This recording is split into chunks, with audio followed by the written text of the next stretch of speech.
Les marchés avec CMC Markets, trading de CFD sur action, Forex et indices.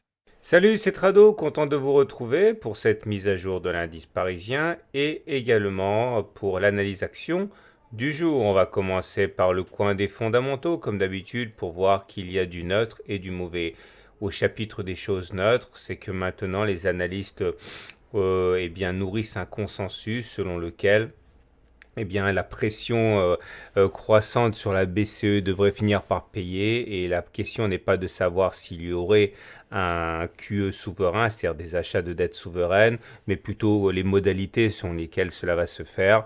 Le spectre d'une sortie de la Grèce alimente le fait que des décisions drastiques s'imposent et s'il faut en passer par un achat de dettes souveraines par la Banque Centrale Européenne, les Allemands n'auront pas d'autres choix que de s'y plier. Au niveau de la zone euro, la statistique qui est sortie fait état d'une activité qui est beaucoup moins soutenue que prévu et ça a encore ajouté à la morosité. Maintenant, s'il fallait trouver un élément relativement positif, ce serait de dire que la personne qui serait éventuellement en charge du portefeuille des finances en cas de victoire de la gauche radicale en Grèce a dit qu'elle n'envisageait pas de sortir de la zone euro et ça aurait dû peut-être rasséréner un petit peu les marchés, mais la continuité dans la baisse des prix du pétrole a finalement fait que les cours se sont encore tassés sur l'indice parisien. Alors c'est marrant parce que là, on voit bien que l'analyse technique a repris ses droits.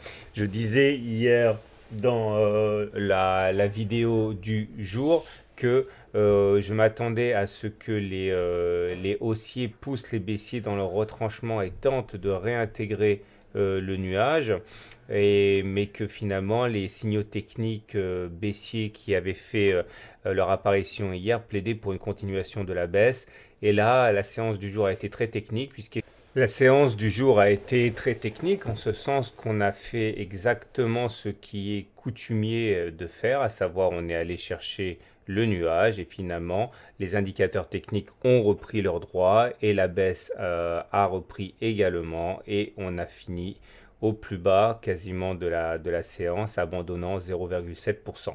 Alors maintenant, le problème c'est qu'on a confirmé la cassure du nuage et on a confirmé également la tendance baissière puisque nous avons bien maintenant deux clôtures en dessous du nuage. Ça veut dire que la tendance est baissière. Et nous avons également une situation où la Chinku est en dessous des prix, donc ça confirme la tendance négative sur les cours. Maintenant, si on doit continuer ainsi, je privilégie donc un test avec le super trend qui est le prochain rempart de taille. Je pense qu'on ne pourra pas économiser un test du super trend demain. On verra ce qui va se passer, s'il va casser ou pas, mais au moins momentanément, on va travailler le super trend. Surtout que les indicateurs techniques se sont encore dégradés. Bon, les volumes remarqués comme ils sont relativement moyens, j'ai envie de dire, parce que bon, si on ne tient pas compte de la dernière semaine du mois de décembre qui n'est pas significative, on est sur des niveaux significativement identiques à ceux du début du mois. Donc, c'est pas non plus la panique à laquelle on pourrait s'attendre. Ça reste quand même relativement mesuré.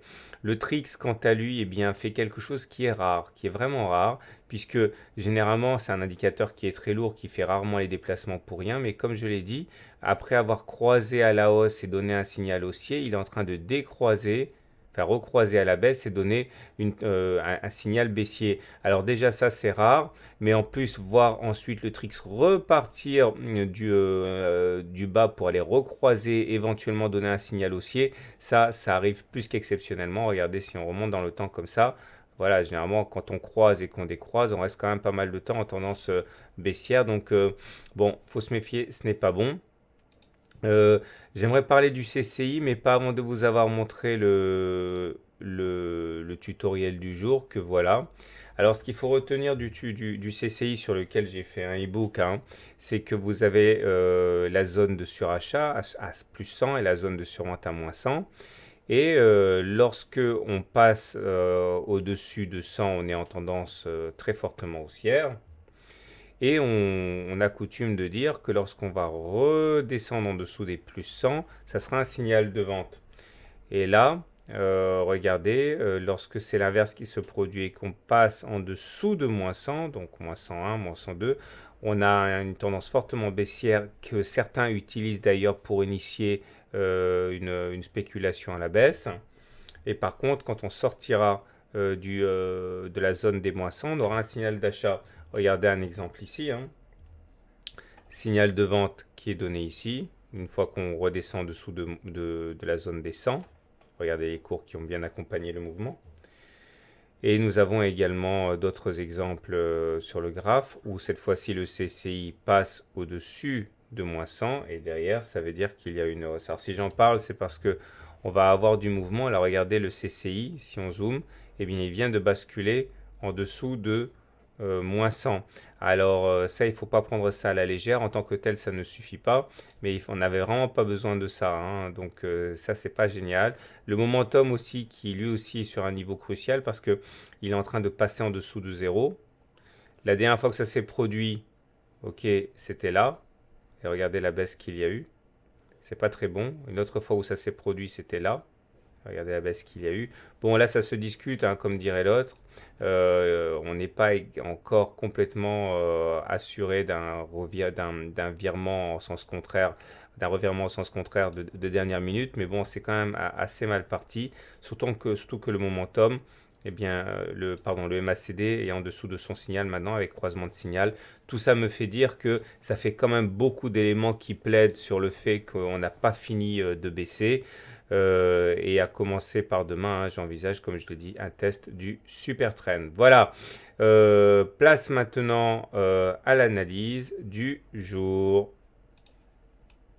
Chose promise, chose due, voici l'analyse de Adosia qui m'a été très souvent demandée et pour cause, l'objectif que j'avais fixé a été atteint et dépassé. Donc maintenant, on est un petit peu dans l'expectative et vous allez le voir, il n'y a pas grand-chose à se mettre sous la dent.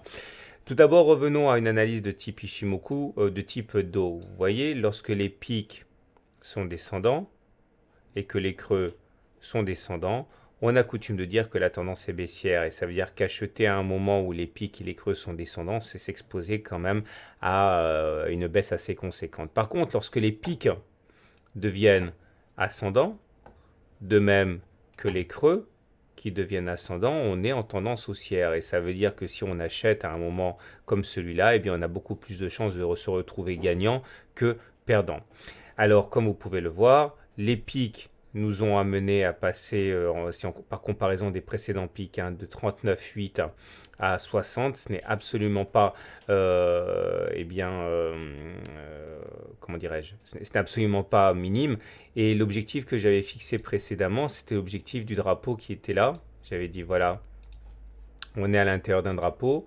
Voici le mât que je suis en train de dessiner et voici le bout du drapeau. Et si on casse la partie haute du drapeau, enfin ici il s'agit plus d'un fanion, l'objectif est de reporter la hauteur du mât sur la base du fanion et ça donnait pour objectif 50 euros.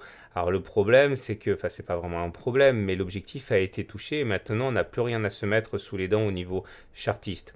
Si on regarde l'analyse purement Ishimoku, eh bien on se rend compte que là aussi il n'y a pas de doute, la tendance est très fortement haussière et regardez, ça se passe ici. La tendance est très fortement haussière parce qu'on est au-dessus du nuage. Regardez, ça c'est la zone du nuage qui est verte ou bleue. Quand on passe au-dessus, comme c'est le cas ici, on est en tendance haussière. Et quand on passe en dessous, on est en tendance baissière, comme ça a été le cas ici. Alors là, vous comprenez que avant que l'on bascule en tendance baissière au regard du système Ishimoku, eh bien, on pourrait se permettre de descendre jusqu'à aller minimum 25 euros. C'est-à-dire que ça veut dire que même si la valeur perdait plus de 50% de sa valeur, on serait toujours en tendance haussière. Alors en plus, on a des supports importants, à savoir la Tenkan et la Kijun. Comme vous pouvez le voir, chaque fois qu'il y a eu des attaques baissières sur les cours, soit la Tenkan a fait le job de support, soit la Kijun a fait son job de support, mais à chaque fois, soit l'une soit l'autre a joué un rôle important dans la relance des cours. Donc, en cas d'alerte baissière, surveillez bien le niveau de la Tenkan. J'ai fait un e-book là-dessus si ça vous intéresse, à 42 euros, voire de la Kijun à 36 euros, et en sachant qu'on passera pas baissier tant qu'on clôture pas en dessous du nuage qui est, allez, on va dire sur cette zone comprise entre 20 et 18 euros. Alors ça, c'est pour la tendance hebdomadaire Ishimoku. J'aimerais maintenant apporter un bémol par rapport à tout ça. C'est l'étude des volumes qui m'inquiète un petit peu. Voilà pourquoi. Je vais enlever à nouveau Ishimoku parce qu'on n'a plus besoin. Bon, la tendance est haussière, il n'y a pas de doute par rapport à ça. Elle le restera tant qu'on fera des pics ascendants et des creux ascendants. Néanmoins, regardez la position des volumes par rapport à tout ça. Lorsque les pics précédents ont été atteints, les volumes étaient en croissance. C'est bien parce que ça veut dire que il y a du monde qui achète, ça veut dire que la hausse n'est pas fortuite, ça veut dire que il y a du monde qui croit à l'augmentation. Par contre, sur le précédent, le dernier, celui qu'on fait actuellement, le dernier pic, on se retrouve dans une situation où les volumes sont descendants. Ça veut dire que la hausse qui se produit depuis 3 semaines se fait avec moins de conviction, moins de participants que précédemment. Ça, je vous avouerai franchement que ce n'est pas rédhibitoire, mais ça doit inciter à la prudence. Donc ça veut dire qu'il n'est absolument pas exclu que l'on manque de carburant pour monter encore, tout simplement parce qu'il n'y aurait plus d'acheteurs, et dans ce cas, la baisse pourrait se produire. Mais sachez encore une fois que si la baisse doit se produire, eh bien, tant qu'on ne descend pas en dessous du précédent creux, c'est-à-dire 24-25 euros, on n'aura pas remis en cause la tendance haussière, ni au regard de la théorie de dos, ni au regard de la théorie Ishimoku. Et c'est ça l'avantage de la configuration actuelle, c'est qu'on a de la marge à la baisse avant d'inverser la tendance. Là où on deviendrait en tendance baissière au regard de la théorie de dos, c'est si on faisait des pics et des creux descendants, vous voyez qu'on en est loin. Voilà, voilà ce que j'avais à dire sur Adosia, tendance très fortement haussière au niveau Ishimoku et théorie de dos. Alors pour les plus nerveux, je vous propose quand même une analyse rapidement journalière, mais j'aime pas beaucoup ça parce que ça n'a pas beaucoup de sens sur les petites valeurs comme ça. Pour voir que ce qui pourrait le plus nous intéresser, c'est une analyse de type Ishimoku ici aussi, pour voir les supports. Comme vous pouvez le voir, on est en tendance haussière car on est au-dessus du nuage, pas de doute également.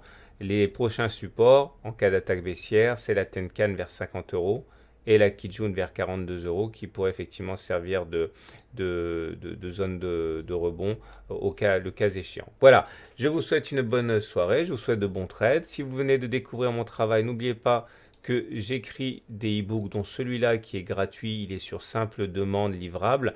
Donc vous envoyez e-book gratuit à mon mail, tradosor@gmail.com, et je me ferai un plaisir de vous envoyer ce livre d'analyse technique avec sa vidéo exclusive, avec ses exercices corrigés. C'est sur simple demande. Je vous dis à demain pour la mise à jour.